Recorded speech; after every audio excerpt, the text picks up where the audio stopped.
안녕하세요. 오늘도 사연살롱을 찾아주셔서 감사합니다. 40번째 생일을 앞둔 여성이에요. 아이 자라는 것만 알았지 내 나이 먹는 건 잊고 살았는데 정신 차려보니 벌써 40이 돼버렸네요. 또래들에 비해 인생 굴곡이 많았던 저는 이제 인생 2막을 끝내고 인생 3막을 시작하려고 합니다. 제 인생의 1막은 부모로 인한 시련의 연속이었고 2막은 결혼으로 인한 배신의 시간이었어요. 그래서 이제부터 시작될 인생 3막은 남들처럼 평범한 인생을 살 수 있길 바랄 뿐입니다. 요즘 들어 더더욱 평범한 인생만큼 복된 인생도 없다는 생각이 들거든요. 그건 아마도 지나온 제 인생이 너무 고됐던 탓인지도 모르겠네요. 저를 낳아주신 친부모님은 전생의 원수가 환생에 만난 사이였던가 봐요. 제가 기억하는 한 하루도 싸우지 않는 날이 없었을 정도였거든요. 둘 중 누가 하나 죽어야 끝날 것 같던 싸움은 제가 중학교에 들어가던 해 엄마가 암으로 세상을 떠나시면서 드디어 끝이 났습니다. 비록 아빠와는 견원지간처럼 늘 다투던 엄마였지만 그래도 저한테는 세상에 둘도 없는 소중한 분이셨어요. 명문대 수학과를 나왔던 엄마는 능력도 없고 가정에 소홀했던 아빠를 대신해 집안 살림은 물론 경제활동까지 해야 했어요. 거기다 저를 혼자 집에 두고 일하러 다닐 수가 없어서 궁여지책으로 집에서 수학 과외를 시작하셨죠. 엄마는 대학생 때부터 과외를 해서 등록금을 벌어왔던 터라 전문 강사 못지않게 실력이 뛰어났어요. 그 덕에 타 과외 선생들보다 여러가지 핸디캡이 있는데도 불구하고 엄마한테 배우려는 학생들이 끊이질 않았죠. 저희 집은 저녁 시간대가 되면 인근 중고등학생 언니 오빠들로 북적였어요. 심지어는 소문을 듣고 타 지역에서 과외를 받으러 올 정도였거든요. 엄마는 평일 주말 할 거 없이 일을 억척스럽게 해야 했어요. 남들 보기엔 돈 많은 시집에 부모 회사 물려받을 남편을 둔 가정주부가 뭘 그렇게 억척을 떨며 사나 했겠지만 그럴 수밖에 없는 이유가 있었어요. 바로 철없는 저희 아빠 때문이었죠. 애초에 네가 애만 갖지 않았어도 우리가 결혼할 일은 없었어. 너도 나 알잖아. 난 한 여자한테 정착해서 살 수 있는 놈이 아니란 거. 그러게 나한테 공부나 가르칠 일이지 왜 여자 냄새는 풍겨선 인생을 망치니? 난 또 어떻고. 네가 임신하는 바람에 난 20살에 유부남이 됐단 말이야. 너만 아니었으면 나 이렇게 안 산다고. 그러니까 내 탓 말고 네 자신을 탓해. 난 네가 바라는 대로 결혼해줬으니까 더는 내 발목 잡지 말라고. 아빠는 애초에 가장의 책임감 따위는 엿바꿔 먹을래도 없는 사람이었어요. 큰 사업체를 가진 집안의 둘째 아들인 아빠는 공부에는 소질이 없는 날라리 학생이었어요. 그래서 대학도 못 가고 나이롱 재수생으로 살고 있었죠. 친할머니는 그런 아들을 어떻게든 대학에 넣을 생각에 대학가에서 이름 날리던 과외 선생이었던 저희 엄마를 집주 과외 선생으로 들였어요. 어려운 형편 때문에 고학생 신분이던 엄마는 돈 욕심에 덜컥 그 제안을 받아들였어요. 내가 큰 거 바라는 거 아니에요. 그저 우리 애 지방대라도 좋으니 대학에 들어가게만 해줘요. 그럼 그쪽 졸업할 때까지 학비며 생활비는 대줄 테니까요. 망나니 아들을 대학에 넣을 욕심에 명문대 장학생인 엄마를 집에 들인 친할머니는 반년도 안 돼 자신이 고양이 앞에 생선을 갖다 바쳤다는 걸 알게 되었어요.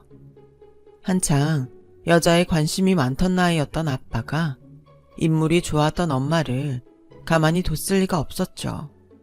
입지 과외 선생으로 들어온 지 반년도 안 돼 엄마는 저를 임신했고 그 사실을 알게 된 할아버지는 엄마를 며느리로 들이고 그 길로 바로 아빠를 자원 입대시켰어요. 엄마 아빠 모두 원치 않는 결혼이었기에 둘은 눈만 마주치면 으르렁대고 싸워댔죠. 서로가 자신의 인생을 망쳤다고요. 아빠가 군대에 가 있는 동안 엄마는 저를 낳았어요. 총명한 며느리를 대학 중퇴로 집에 들어앉히기 싫었던 할아버지는 유모까지 들여 엄마가 다시 대학에 다닐 수 있도록 해주셨죠. 시아버지의 며느리 사랑에 화가 난 친할머니는 할아버지 눈을 피해 엄마를 괴롭히곤 했어요. 그리곤 아빠가 제대를 하자 엄마한테 한 가지 제안을 하셨죠. 너도 나도 서로 얼굴 보고 사는 거 징글징글한 게 사실 아니니? 그래서 말인데 네가 내 아들 대학만 붙여주면 니들 분가 허락하마. 서울이든 지방이든 상관없다. 4년제 졸업장만 따게 해주면 내가 네 앞으로 아파트도 한 채 사주마. 어때? 해볼 맘 있니? 분가라는 말에 엄마는 아빠를 대학에 합격시키기 위해 사활을 걸었어요. 여자들이랑 나이트에서 놀 생각만 가득하던 아빠는 엄마의 노력에도 불구하고 공부엔 눈길도 안 줬지만요. 한창 놀고 싶은 나이인 거 나도 알아. 그래도 성인이라면 자신이 벌인 일에 대해 책임은 져야 하잖아. 우리 민정이 나 혼자 만든 애 아니야. 그러니까 당신도 아빠 노릇은 해야지. 당신이 대학만 들어가면 그날부터 나 당신 인생에 터치 안 할 거야. 바람을 피든 딴 살림을 차리든 절대 간섭 안 할 테니까 대학만 들어가자. 내가 책임지고 당신 대학 보내줄게. 아빠는 자기 인생에 터치 않겠다는 엄마 말에 그날부터 공부를 시작했고, 엄마는 쪽집게 과외선생 명성에 걸맞는 실력으로 꼴통 남편을 결국 대학에 입학시켰어요. 비록 서울에 있는 대학은 아니었지만 서울 근교에 있는 대학이라 아빠를 아는 사람들은 다들 놀라지 않을 수가 없었죠.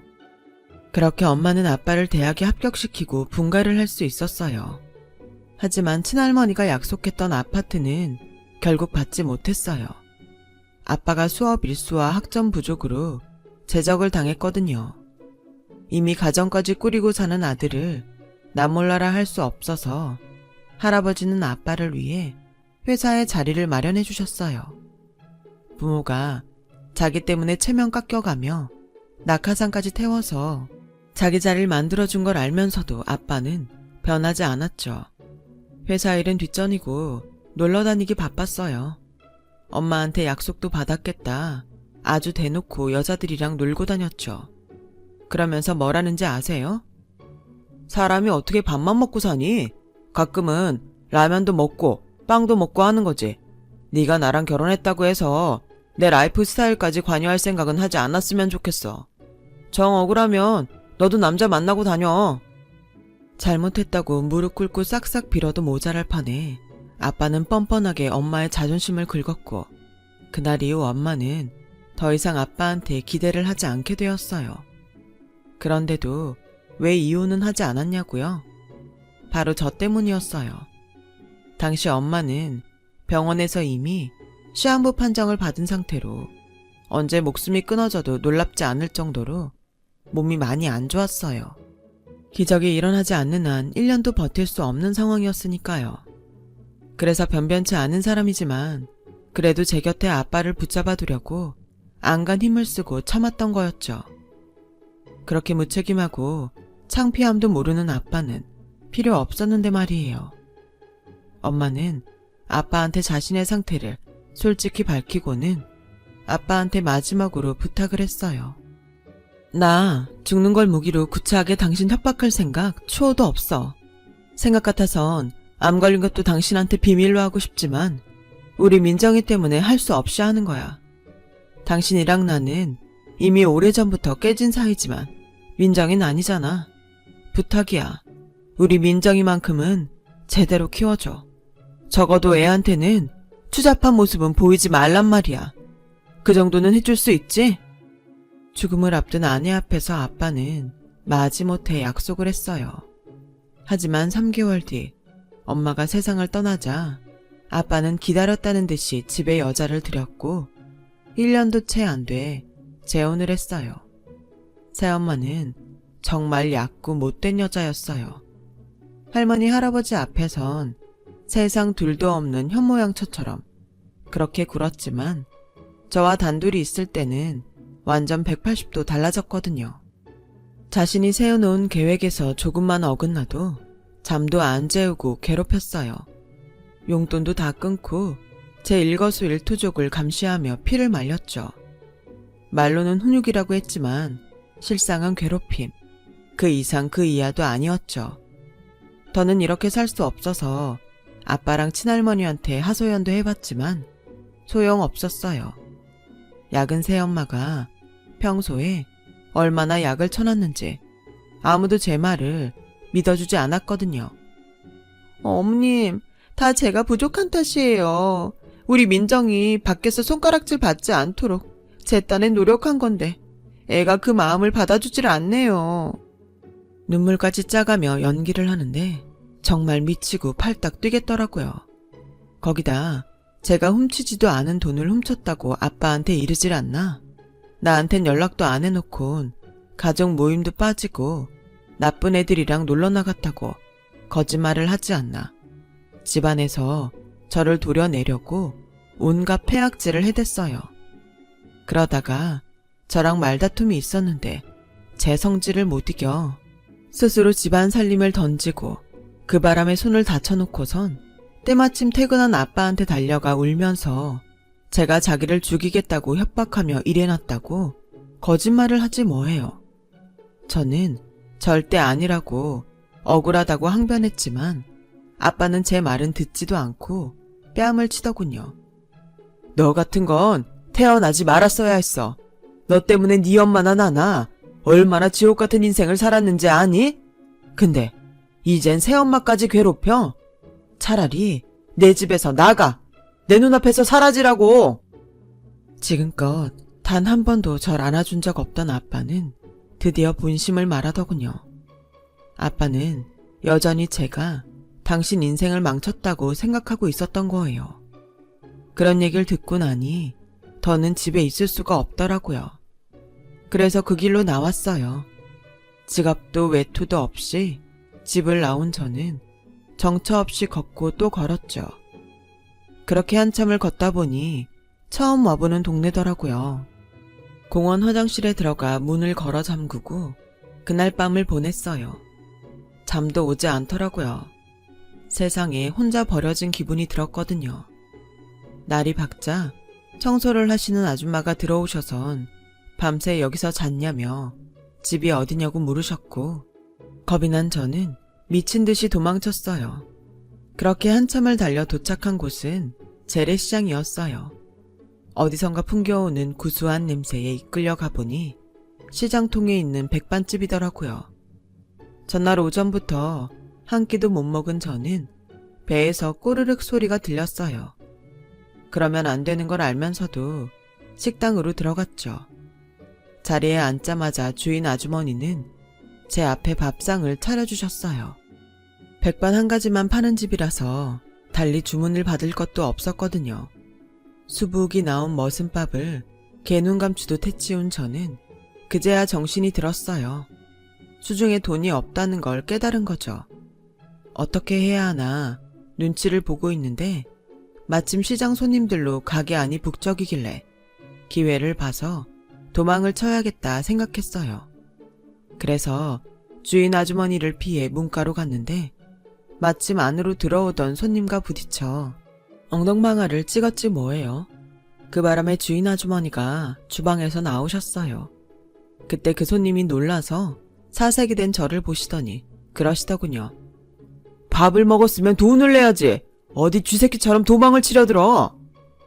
그 소리에 손님 하나가 당장 경찰을 부르겠다고 하자 아주머니 말리셨어요. 됐어. 경찰에 오면 내 밥값 내준대. 괜히 바쁜 시간에 파출소 드나드느니 일손으로 부리는 게 낫지. 예, 네 밥값은 설거지로 대신해라. 안 그래도 일손이 딸려서 사람 부릴 참이었는데 잘 됐다. 설거지는 할 줄 알지?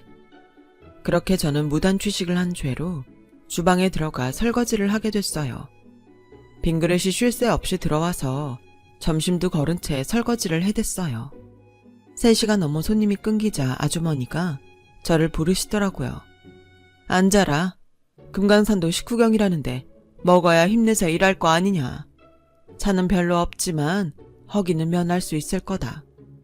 말은 그렇게 하셨지만 테이블 위엔 먹음직스러운 갈비찜도 있더라고요. 평소에 먹던 것과는 달리 새빨간 게 매콤 칼칼해서 밥도둑이 따로 없었죠. 메뉴엔 없는 거야. 단골들한테만 가끔 해주는 건데 다들 잘 먹더구나. 네 입맛에도 맞니? 밥 먹고 돈도 안 내고 도망치려던 제게 아주머니는 단골용 갈비찜까지 해주시며 다정하게 대해주셨어요. 뭔 사연이 있어서 집을 나왔는가는 모르겠다만 갈 곳 없으면 여기서 지내라. 세상이 얼마나 흉흉한데 혼자 그러고 다녀. 가게 안쪽에 나 자는 방 있으니 거기서 같이 지내자. 언제든 집에 갈 마음이 생기면 말하고. 알겠니? 엄마가 돌아가신 후로 처음으로 받아보는 친절에 순간 울컥했어요. 그래서 닭똥 같은 눈물을 뚝뚝 흘리며 매콤한 돼지갈비찜을 먹었죠. 그렇게 시작된 아주머니와 저의 동거는 지금까지도 이어지고 있어요. 아주머니와 함께 그 가게에서 살게 된 저는 식당 일을 거들며 아주머니 친딸처럼 지내게 되었거든요. 아주머니는 가난한 부모 손에 이끌려 부잣집 씨바지로 들어갔었더라고요. 그 집에서 아들을 낳아주고 3-7일도 안 돼 집에서 내쫓겼다나 봐요. 눈 감으면 그 집에 두고 온 아들이 아른거려서 몇 번이나 찾아갔었지만 그 집에선 아들 얼굴도 보여주지 않고 매질을 당하곤 내쫓김을 당했죠. 그러다 언젠가 찾아갔더니 그 사이 이사를 가고 없더래요. 그렇게 자식과 생이별을 하게 된 아주머니는 이 집 저 집 돌며 식당 일을 하다가 지금의 가게를 차리셨대요. 저를 보는 순간 오래전 두고 온 아들이 생각나 쫓을 수가 없었던 거죠. 어떻게든 살다 보면 사라지는 게 인생이다. 한마는 나도 살자니. 공부 더 하고 싶으면 학교도 보내주마. 고등학교도 졸업 못한 제가 불쌍해 그랬는지 아주머니는 종종 그런 얘기를 하셨어요. 하지만 맨몸으로 들어와 얹혀 사는 것도 미안한데 그럴 수는 없었어요. 그래서 원래 공부엔 소질이 없었다고 둘러댔죠. 아주머니는 그동안 몸 생각 않고 힘든 일을 하고 살아온 탓에 온 몸이 종합병원 수준이었어요. 밤마다 끙끙 앓으셨고 드시는 약도 많았어요. 하지만 연세가 드실수록 상태는 점점 악화돼서 언제부턴가는 손마디가 아파서 젓가락질도 힘들 정도가 되었죠. 그래서 가게 일은 나한테 맡기고 좀 쉬시라고 했어요. 늦음하게 얻은 딸 덕에 60줄에 벌써 뒷방 늙은이가 됐구나. 미안한 마음에 장난처럼 이런 말씀을 하시는데 제 마음이 다 짠하더라고요. 그 사이 가게 장사가 손에 익어 내심 자신감이 붙었던 저는 아주머니의 특선 메뉴였던 매운 갈비찜을 정식 메뉴로 올려 팔기 시작했어요.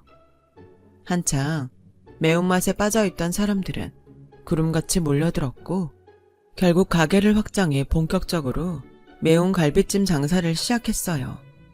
혼자서 장사하기엔 힘이 붙여서 주방과 홀에도 직원을 여럿 두게 되었죠. 그러자 아주머니가 아픈 몸을 이끌고 나와 뭐라도 돕겠다고 하시길래 카운터를 맡기게 되었어요. 그렇게 맛집으로 소문난 우리 가게는 일반 손님들은 물론 인근 대학에 다니는 대학생들도 자주 찾아왔어요. 그 중에는 대학 졸업을 앞두고 공무원 시험을 준비하는 제 남편도 있었죠. 남편은 주머니가 가벼운 탓에 메인 메뉴인 갈비찜은 못 먹고 늘 백반 정식을 먹고 가곤 했어요. 그 모습이 안타까워 하루는 갈비찜 몇 토막을 접시에 담아내 주었더니 다음 날인가 선물로 머리핀을 하나 사다 주더라고요. 길거리서 파는 싸구려지만 그쪽한테 어울릴 것 같아서 하나 샀어요. 수줍게 핀을 건네고는 도망치듯 가게를 빠져나가는 남편을 보니 자꾸 웃음이 났어요. 안 그래도 눈길이 가던 사람이었는데 선물까지 받으니 왜 안 그렇겠어요. 그런데 아주머니는 남편이 마음에 안 드셨던 모양이에요. 저놈은 틀렸어. 눈빛을 보니 속에 은큼한 구렁이가 든 놈 같아. 괜히 저런 놈이랑 어울릴 생각 말어. 네 짝은 내가 제대로 된 놈으로다가 구해줄 테니까. 그때 그 말을 들었어야 했는데 사람 마음이 어디 그런가요? 연민에서 시작된 남편에 대한 마음은 남편의 끈질긴 구애에 사랑으로 변해버렸고 1년 넘게 연애를 한 우린 결혼을 하게 되었죠. 당시 남편은 몇 년째 공무원 시험에 떨어져 백수 상태였지만 제게 그런 건 아무 문제가 되지 않았어요. 부모도 없이 사는 제 처지엔 오히려 남편처럼 변변치 못한 남자를 만나 흠이 들춰지지 않고 사는 게 나을 것 같다는 생각을 했었거든요. 그래서 남편과 결혼을 결심했던 거죠. 물론 아주머니는 결사 반대였죠. 민정아, 네가 무슨 마음으로 이런 놈이랑 결혼을 하려는지는 아는데 결혼은 그렇게 하는 게 아니다. 나중에 피눈물 흘릴 수 있어. 그러니까 제발 마음 접어. 엄마, 멀쩡한 집에서 나 같은 애 며느리로 받아주겠어. 부모한테도 버림받고 고등학교도 못 나온 나를 사람 취급이나 해주겠냐고. 저 남자 가진 것도 없고 직장도 없는 사람이지만 그래서 더 내가 기 안 죽고 살 수 있는 거라고. 그러니까 저 사람 사위로 받아줘요. 그럼 이거 한 가지만 약속해라. 네 남편이랑 시댁엔 절대 네 친정 얘긴 하지 마라. 지금은 안 그런 척해도 나중에라도 그런 걸로 책 잡힐 거다. 엄마 말 알겠지? 남편은 제가 아주머니 친딸이 아니라는 걸 모르고 있었어요. 때가 되면 모든 걸 말해야겠다 생각하고 있었는데 아주머니는 절대 그 말만은 하지 말라고 하시더군요. 그래서 그러겠다고 했어요. 그렇게 저는 남편과 결혼을 하게 됐죠. 결혼 조건으로 아주머니를 모시고 살기로 했던 터라 신혼집을 구할 것도 없이 우리 집에 남편이 들어와 살게 되었어요. 어차피 남편은 직업도 없던 터라 신혼집을 구할 처지도 아니라서 처가살이를 반대할 처지가 아니었죠. 거기다 시댁이 워낙 찢어지게 가난해서 큰아들 장가 보냈는데도 10원 한 장 보탤 여력이 없었어요. 그러니 시댁에서도 별말 없었고요. 결혼 후 남편은 저를 도와 가게 일을 시작했어요. 단골 손님들은 남편 보고 전생에 나라를 구했냐면서 놀려댔어요. 제가 번 돈으로 시댁 식구들까지 먹여 살리고 있으니 왜 안 그렇겠어요? 그래서인지 시어머님도 그렇고 시동생과 시누이들도 저한테는 다들 늘 고마워했어요.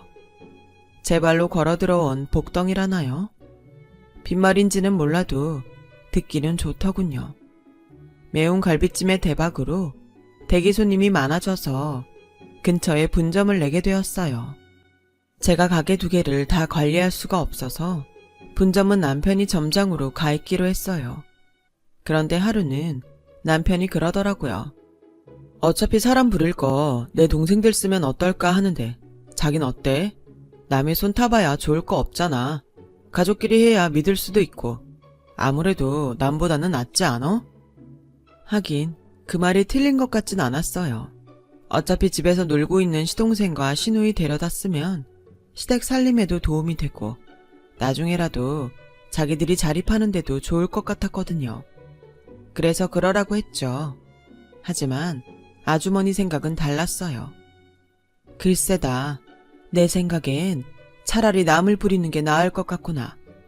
처음엔 내 식구들 위한다고 한 일이 종국에 가선 서로 간에 의면 상하고 관계만 불편해질 수가 있거든. 어련히 네가 알아서 하겠지만은 엄만 솔직히 걱정이 된다. 저라고 찜찜한 마음이 없었겠어요. 그래도 남편이 한번 해보겠다고 덤빈 분점인데 힘을 실어주는 편이 나을 것 같아 마지못해 허락을 했어요. 분점도 본점 못지않게 매상에 잘 나와서 그나마 다행이다 싶었죠. 그렇게 순풍에 돛을 단 듯 장사도 잘 되고 별 문제 없이 흘러갔는데 언제부턴가 분점 매출이 현저히 줄기 시작했지 뭐예요. 불시에 가보면 늘 가게는 손님들로 북적이는데 매출은 딴판이더라고요. 그런데 웃긴 건 본점에서 분점으로 넣어주는 고기 양은 전과 다를 바가 없다는 거였죠. 이건 필시 누가 금고에 손을 댄다는 거였어요. 그리고 그 범인은 바로 제 남편이었죠. 그래서 참다 못해 남편한테 한 소리를 했더니 남편이 그러지 뭐예요. 자기야, 그동안 자기한테 말 못한 게 하나 있는데 실은 우리 집에 빚이 좀 있어. 그동안 엄마가 내 뒷바라지 하면서 여기저기서 돈을 좀 끌어다 쓰셨다나 봐. 다른 것도 아니고 내 학비랑 고시 뒷바라지 하면서 쓴 돈인데 내가 어떻게 모른 척 하겠어. 당신한테 미리 말 못한 건 미안해. 처가에 얹혀 사는 주제에 빚까지 있단 말을 차마 못하겠더라고. 그래서 말인데 내가 정말 열심히 일할 테니까 이 빚까지만 도움 좀 주면 안 될까? 부탁이야. 하긴 그렇게 가난한 집에서 아들을 대학 공부까지 시키려면 돈이 한두 푼 들었겠어요. 있는 사람들한텐 별거 아닌 푼돈이겠지만 없는 사람한테는 먹고 사는데 들어가는 돈도 무시할 수 없는 돈이니까요. 그래서 그 빚은 분점 매상에서 갚아 나가라고 허락해 주었어요. 사실 제가 분점을 차린 데는 그럴 만한 이유가 있었어요. 언제고 아주머니 아들을 찾게 되면 아주머니한테 받은 가게를 돌려줄 생각을 하고 있었거든요. 그래서 그때를 대비해 미리 차려둔 거였죠. 물론 남편한테는 비밀로요. 시간이 흘러 분점도 자리를 잡았고 모든 게 순조롭게 흘러가고 있었어요. 그러던 중 시어머니 환갑이 다가왔죠. 남편은 모처럼 장남 노릇을 하겠다며 어머니 환갑 기념으로 다 같이 해외로 효도 관광을 떠나자고 하더군요. 저도 장사만 하느라 제주도도 한번 못 가본 처지라 이참에 한번 가볼까 싶더라고요.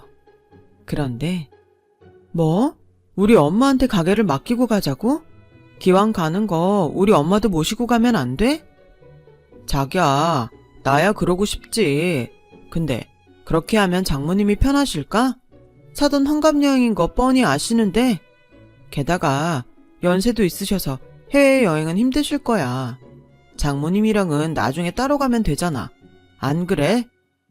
물론 남편 말이 틀린 건 아니지만 그래도 아주머니 혼자 떨어뜨려 놓고 가는 게 왠지 마음에 내키지 않았어요. 그런데 이 얘기를 어디서 들었는지 아주머니가 먼저 그러시는 거예요. 아이고, 난 해외여행 안 간다. 다리도 아프고 비행기 타는 것도 싫어. 그러니까 내 걱정 말고 니들이나 다녀와. 가게는 내가 보고 있을 테니 걱정들 하지 말고. 결국 아주머니를 남겨두고 우리 부부와 시댁 식구들만 여행을 떠나게 되었어요. 여행을 떠나기에 앞서 직원들한테 당부할 게 있어서 분점에 들렀다가 충격적인 모습을 목격한 거예요. 바로 남편의 이중적인 모습이었죠. 손님도 다 빠져나간 가게에서 남편과 아주머니 그리고 서빙 여직원이 말다툼을 벌이고 있더라고요. 남편은 거품문 개처럼 소리치더군요. 남이사 딴 주머니를 차든 딴 집 살림을 차리든 장모님이 무슨 상관이에요? 아니지, 집사람이랑 피 한 방울도 안 섞인 남남인데 장모는 무슨 장모? 그간 아주 잘도 속이셨더만. 왜, 내가 모를 줄 알았어요? 사람 참 염치도 없으시네. 피 한 방울 안 섞였으면서 어떻게 모녀인 척 속이고 안방을 차지해? 아줌마, 인생 그렇게 살면 안 돼요. 나이살 처먹었으면 염치는 있어야지. 난 또 남남인 것도 모르고 꼬박꼬박 장모님 장모님 하면서 살았네. 집사람은 어떤가 몰라도 난 내 돈 꽁으로 먹는 인간은 눈뜨고 못 봐. 그러니까 앞으로는 가게 나와서 서빙을 하든 설거지를 하든 일하라고. 이번 일 집사람한테 입만 뻥끗 해봐. 그땐 내가 아주 가만 안 둘 테니까. 말년에 길바닥에서 인생 종치고 싶지 않으면 내 말 잘 들으라고. 앞으로 밥값 제대로 안 하면 바로 내쫓을 테니까 알아서 하셔. 재수 없으려니까 별 거지 같은 게 꼬여선 사람 귀찮게 하네. 그러자 남편 옆에 찰싹 달라붙어 있던 젊은 서빙 직원이 한 소리 했어요. 자기야, 이게 이렇게 끝낼 일이야? 저 할머니가 사장한테 우리 사이 말 안 하겠냐고. 그러지 말고 지금이라도 돈 챙겨서 뜨자. 그간 챙겨준 돈 꽤 되잖아. 미쳤냐? 앞으로도 계속 꺼냈을 수 있는 화수분을 두고 푼돈만 챙기게? 내가 이러려고 그 여자를 꼬신 줄 알아? 중졸에 애미애비도 없는 년? 내가 왜 몇 년이나 공들여 결혼까지 했겠냐고. 걔처럼 지가 꿀리는 게 있는 애들은 이쁘다 이쁘다 해주면 꼬리 살랑살랑 치며 평생 충성하는 멍멍이라고. 그때였어요. 아주머니가 달려들어 남편의 멱살을 쥐었어요. 에라이 쓰레기 같은 놈아. 네 놈이 이러고도 살성 싶으냐? 내 귀한 딸을 뭐가 어쩌고 어째? 네 놈을 처음 본 순간부터 이런 놈인 줄 알았다. 네 눈깔이 딱 그렇게 천하의 잡놈처럼 생겼더라. 남의 인생에 들러붙어 피 빨아쳐먹는 버러지 같은 놈아. 네 오늘 네 놈 죽이고 감옥 갈란다. 이 할망구가 뭐래? 잡놈? 버러지? 인생이 불쌍해서 봐주려고 했더니 어디서 함부로 짓거려. 잘 됐어. 괜히 입나불 될까봐 걱정할 거 없이 이참에 정신병원에 쳐 넣어줄게. 그 말에 순간 빡이 돌더라고요. 뭐? 누굴 정신병원에 넣어? 그 전에 내가 너부터 깜빵에 쳐 넣어주마. 이 인간 쓰레기야. 거지 같은 인생 불쌍해서 받아줬더니 아주 네가 네 목을 발로 차는구나. 능력도 없어서 내 가게에 빌붙어 있는 주제에 가게 직원이랑 바람까지 피워? 그래놓고 뻔뻔하게 우리 엄마한테 협박까지 해? 이 썩을 놈아. 우리 엄마한테서 당장 그 더러운 손 떼지 못해? 이 은혜도 모르는 개자식아. 네 입으로 술술 불었으니 더는 들을 필요 없고 내 가게에서 구질구질한 니네 식구들 싹 데려가고 너도 당장 내 집에서 짐 싸들고 나가. 그리고 똑똑히 알아도 그간 거지 같은 너랑 네 식구들 먹여 살린 그 돈이 누구 돈인 줄 알아? 여기 있는 우리 엄마 돈이었어. 네가 그렇게 노리던 본점 점주가 바로 우리 엄마라고. 근데 누가 누굴 보고 일을 하래? 이런 배은망덕한 새끼야. 우리 엄마 돈 아니었으면 당장 입고 나갈 빤스 한 장도 없는 새끼가. 암튼 너랑은 더 할 말 없으니까 나갈 때 그간 네가 삥땅 친 돈도 고스란히 두고 나가. 안 그랬다간 네 형량 더 늘어날 테니까. 여보, 형량이라니 무슨 형량? 몰라서 묻니? 사기 결혼의 공금횡령. 네가 저지른 죗값은 받아야지. 남의 인생 망쳐놓고 입 싹 닦으면 그만인 줄 알았니? 어차피 넌 돈도 없으니 빵에 들어가서 몸으로라도 때워. 어디 한번 당해보라고. 그 길로 전 남편과 시댁 식구들을 가게에서 내쫓았어요. 그리곤 바로 변호사를 고용해 소송에 들어갔어요. 거머리 같은 그놈 빤스 한 장까지 탈탈 다 털 생각입니다. 다시는 인생 그따구로 못 살도록 제대로 정신교육 시키려고요. 서빙 여직원한테도 상간녀 위자료 소송을 걸었어요. 그랬더니 울고불고 용서해달라면서 그간 남편이 빼돌린 돈의 출처와 장부를 가져왔더라고요. 그 덕에 재판에서 유리하게 써먹었네요. 아무튼 이번 일로 깨달았습니다. 어른들이 아니다 하는 사람하고는 절대 결혼해선 안 된다는 걸요. 더불어 함부로 상대를 동정해서도 안 된다는 것도 말이죠. 제 사연 들어주셔서 고맙습니다. 여러분들의 곁엔 거머리보다 나무 같은 사람들이 많기를 바랍니다. 항상 건강하세요. 여러분, 사연 댓글에 응원과 현명한 조언 부탁드려요. 좋아요와 구독은 저에게 큰 힘이 됩니다. 오늘도 좋은 일 가득하세요.